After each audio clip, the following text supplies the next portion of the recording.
রাত্রির বেলা বাইরে ঝমঝম করে বৃষ্টি পড়ছে, একটা গভীর জঙ্গলের মধ্যে একটা মাটির বা বেড়ার বাড়িতে আমি রয়েছি। তো এইরকম একটা পরিবেশে যদি একটা ভূতের গল্প হয়ে যায় তাহলে কেমন হয়? তো চলো আর দেরি না করে আমি একটা আমার লাইফের রিয়েল লাইফ এক্সপিরিয়েন্স শেয়ার করছি। ভূত না অন্য কিছু জানি না, তবে হ্যাঁ, জিনিসটা কিন্তু খুব ইরি অ্যান্ড ডেফিনেটলি একটু ছমছম করবে গা। আমার এরকম অনেক এক্সপিরিয়েন্সই আছে, তার মধ্যে আমি যে কোনো একটা আমি আজকে শেয়ার করছি। এই ইনসিডেন্টটা আমাদের বাড়িতে হয়েছিল অ্যান্ড এই ইনসিডেন্টটা আমি একা নই, আমি আর আমার বোন দুজনে মিলে এক্সপিরিয়েন্স করেছিলাম। তো দুজনেই যখন সেম জিনিসটাই এক্সপিরিয়েন্স করেছি, সেম জিনিসটা ফিল করেছি, সেম জিনিসটা শুনেছি, so definitely there was something. একা হলে তাও মনের ভুল, স্বপ্ন, দুঃস্বপ্ন কিছু একটা বলে জিনিসটাকে কাটিয়ে দিতে পারতাম। এনিওয়ে, সেটা পরের কথা, আগে আসি ঘটনাটায়। আমি যে বাড়িটাতে আমি বড় হয়েছি সেই বাড়িটা প্রচণ্ড পুরনো বাড়ি ছিল, মানে আমার দাদুর বাবা তৈরি করে বাড়িটা।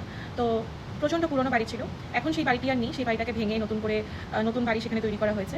বাট আমার এন্টায়ার চাইল্ডহুড, ইভেন আমি বড়বেলা অবধিও সেই বাড়িতেই আমি থাকি। এই নতুন বাড়ি আমাদের মোটে 1-2 বছর কি 3 বছর হলো মানে তৈরি হয়েছে। তার আগে অবধি কিন্তু আমি পুরনো বাড়িতেই থাকতাম। অ্যান্ড আমাদের বাড়িতে প্রচুর পুরনো বাড়ি ছিল। তো পুরনো বাড়ি হলে যেটা একটা সমস্যা হয়, অনেক কিছু ভাঙাচোরা দেওয়াল, রংচটা দেওয়াল, এরকম তো ছিলই। সাথে প্রচুর পুরনো বাড়িতে একটা যে প্রবলেম হয়, আমি শুনেছি সব জায়গাতেই ভূতের ইয়ে দেখা যায়। তো আমাদের বাড়িতেও আমি অনেক কিছু এরকম ফিল করতাম বা করেছিলাম। তার মধ্যে যে কোনো একটা ইনসিডেন্ট আমি আজকে বলছি। এই ইনসিডেন্টটা হয়েছিল তখন আমি হয়তো সম্ভবত কলেজে পড়ি। তো হ্যাঁ, কলেজে পড়ি বা সবে সবে কলেজ পাস আউট, এরকম একটা সময় এই ঘটনাটি ঘটে। তো কীরকম ব্যবস্থাটা ছিল, আমাদের দোতলায় 2টো বেডরুম আছে আর একতলাতে একটা বেডরুম আছে। তো একতলার যে একটা বেডরুম, সেই বেডরুমে আমার ঠাকুমা শুতো। আর আমাদের ওপরে যে 2টো বেডরুম, একটা বেডরুমে আমি আর আমার বোন শুতাম, আর আরেকটা বেডরুমে আমার মা বাবা শুতো। তো এটা হচ্ছে সিচুয়েশনটা ছিল। তো একদিন রাত্রে এরকম নিচের ঘরে তো আমার ঠাকুমা শুয়ে ঘুমিয়ে পড়েছে, আর আমার মা বাবার ঘরে আমার মা শুয়েছে, আর আমাদের ঘরটায় আমি আর আমার বোন শুয়ে আছি। আমার বাবার সেদিনকে অফিস ছিল, আর আমার বাবা একজন পুলিশ অফিসার। তো মাঝে মাঝে এরকম নাইট ডিউটি করতো, যার জন্য রাত্রিরে অনেক সময় বাড়ি আসতো না বা অনেক লেট করে বাড়ি ফিরতো। তো সেদিনকেও সেরকমই একটা দিন ছিল। সেদিনকে বাবা আমাদের ফোন করে জানিয়েছিলেন যে রাত্রিরে হয়তো আসতে পারবে না, বা যদি আসেও অনেক লেট হবে আসতে। তো আমরা যেন নিজেদের মতন খাওয়া দাওয়া করে শুয়ে পড়ি, বাবা যদি আসে তখন দেখা যাবে। তো ন্যাচারালি সবাই শুয়ে পড়েছিল, আমরাও শুয়ে পড়েছিলাম, আমি আর বোন। এবার আমার আর আমার বোন একসাথে শুলে আমরা যেটা করতাম, অনেক রাত অবধি গল্প করতাম, অনেক কিছু কথাবার্তা বলতাম, মাঝে মাঝে মুভি দেখতাম একসাথে। তো আমরা কোনোদিনও যে রাত্রিরে তাড়াতাড়ি ঘুমাতাম এরকম কিছুই না। ইভেন এখনও অবধি আমার সেই অভ্যাসটাই আছে, আমি রাত্রিরে অতটা ঘুমানো মানে আমার পছন্দ নয়।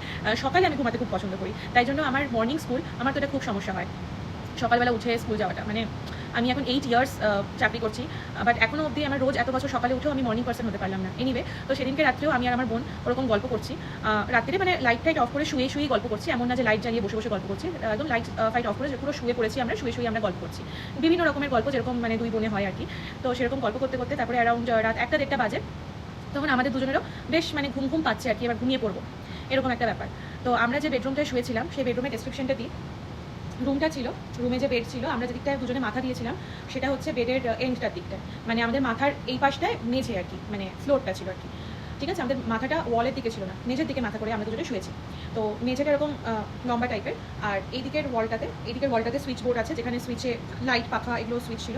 আর এইদিকে একটা দরজা ছিল, এই যে দরজাটা, এই দিকের ওয়ালে যে দরজাটা, সেই দরজাটা কানেক্ট করছে আমার মা বাবা যেই রুমে শোয় সেই রুমের সাথে। ঠিক আছে, আর এইদিকে আমার মানে এই দিকের ওয়ালে যেদিকে সুইচ বোর্ডটা, সেই দিকের ওয়ালে মেন ডোরটা ছিল, যেই ডোর দিয়ে আমাদের বেডরুমে মেন ঢোকার ডোরটা।